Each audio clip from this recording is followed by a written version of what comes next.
Indian contract act 1872 का ये हमारा इंट्रोडक्टरी वीडियो है।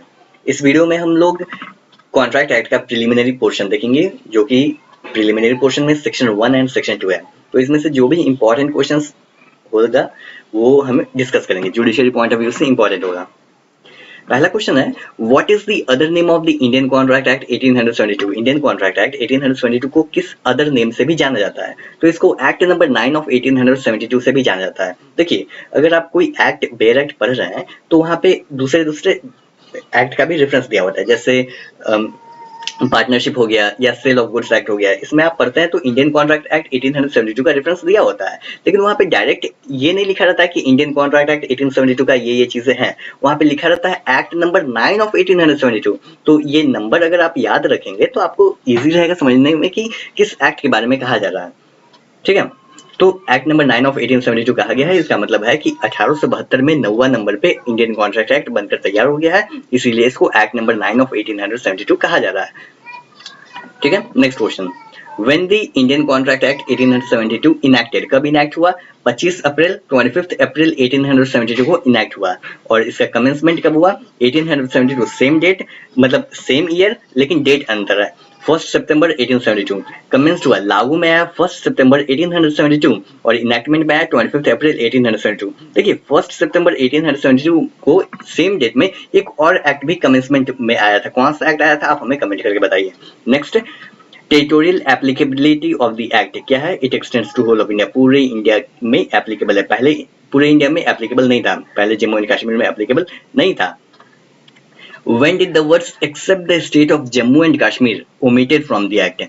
कब ये जो words except the state of Jammu and Kashmir कब ये ओमिट हुआ? ये ओमिट हुआ 2019 में बाय एक्ट 34 ऑफ 2019। देखिए, एक्ट 34 ऑफ 2019, यहाँ पे क्या है? एक्ट नंबर 9 ऑफ 1872, मतलब इंडियन कॉन्ट्रैक्ट एक्ट 2019 का एक्ट नंबर 34, यानी Jammu and Kashmir reorganisation act 2019। और ये लागू में कब से आया? इफेक्ट में आया WEF का मतलब with effect from 31 October 2019। I repeat once again, 31 October 2019। इस डेट को याद रखिएगा, हो सकता है अपकमिंग जुडिशरी में पूछ दें।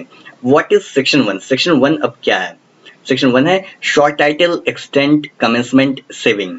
नेक्स्ट है, which section is interpretation clause? Interpretation clause का मतलब होता है ऐसा सेक्शन जिसमें डेफिनेशंस दिए हुए हैं। तो कौन सा है? तो इंडियन कॉन्ट्रैक्ट एक्ट के सेक्शन 2 है, डिफाइनिंग सेक्शन। कोई कोई होता है सेक्शन 3 होता है, कोई सेक्शन 4 किसी एक्ट में दिया रहता है, किसी एक्ट में पूरा का पूरा चैप्टर दिया रहता है। जैसे आईपीसी में पूरा एक चैप्टर ही है जो इंटरप्रिटेशन क्लॉज है, यानी डिफाइनिंग सेक्शन है।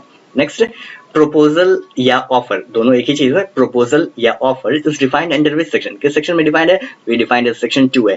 Promise is defined under which section? Promise defined as section 2B में। देखिए, ये जो डेफिनेशंस है इसे याद कैसे किया जाएगा, ये एक हम बहुत अच्छा ट्रिक बनाए हुए हैं। अपकमिंग वीडियो में हम बना देंगे, सेपरेट वीडियो में बना देंगे। इसमें थोड़ा सा लंबा हो जाएगा, इसलिए डिस्कस नहीं करेंगे। अपकमिंग वीडियो में हम आपको ट्रिक बता देंगे कि कैसे याद करिए, कौन सा सेक्शन में क्या चीज है, इजिली याद हो जाएगा। ठीक है, next, what is a promise? Promise क्या है?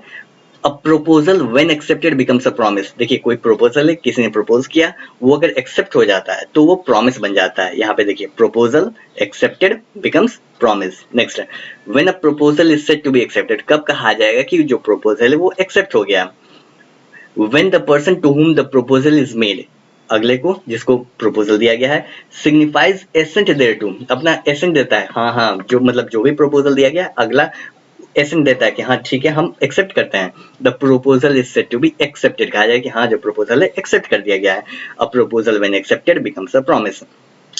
अगर प्रपोजल एक्सेप्ट हो जाता है तो कहा जाएगा कि प्रॉमिस है।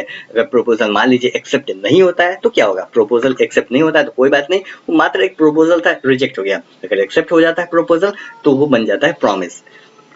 डिफाइन ऑफर या प्रपोजल, ये ऑफर या प्रपोजल डिफाइन करना है। कैसे डिफाइन करना है? देखिए, जो डेफिनेशन है इंपॉर्टेंट डेफिनेशन है, तो इसको वर्ड बाय वर्ड याद कर लीजिएगा। अगर एग्जाम में आएगा सेम वर्डिंग आप लिख देते हैं तो अच्छा मार्क्स आ जाएगा। ठीक है, ऑफर क्या है?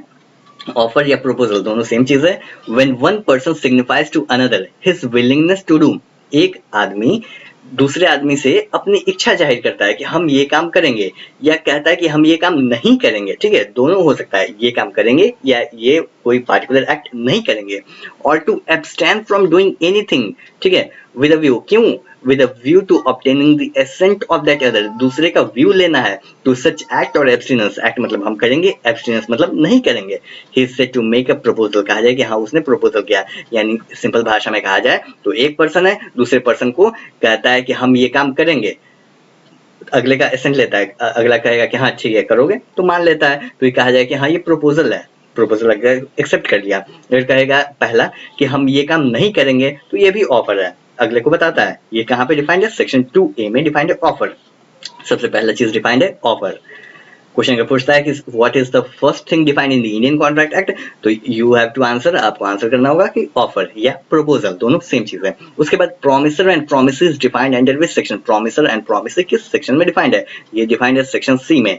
और क्या है डिफाइंड प्रोमिसर एंड प्रोमिसिंग, तो the person making the proposal, जो प्रपोजल दे रहा है यानी जो ऑफर दे रहा है उसको प्रोमिसर कहा जाएगा, या ऑफरर भी आप कह सकते हैं। And the person accepting the proposal, जिसको दिया गया है वो ऑब्वियसली वो एक्सेप्ट करेगा, ठीक है, इज कॉल्ड द प्रोमिसी। यहाँ देखिए ए है बी है, दो पर्सन है, ए है मेकिंग प्रपोजल, ए प्रपोजल बना रहा है, तो बताइए ए क्या हो जाएगा, प्रोमिसर हो जाएगा, और बी क्या हो जाएगा, ये प्रोमिसी हो जाएगा, एक्सेप्ट कर रहा proposal. The person making the proposal is called the promiser and the person accepting the proposal is called the promisee. Next, consideration is defined under which section? Consideration किस section में defined है, तो ये defined है section 2D में।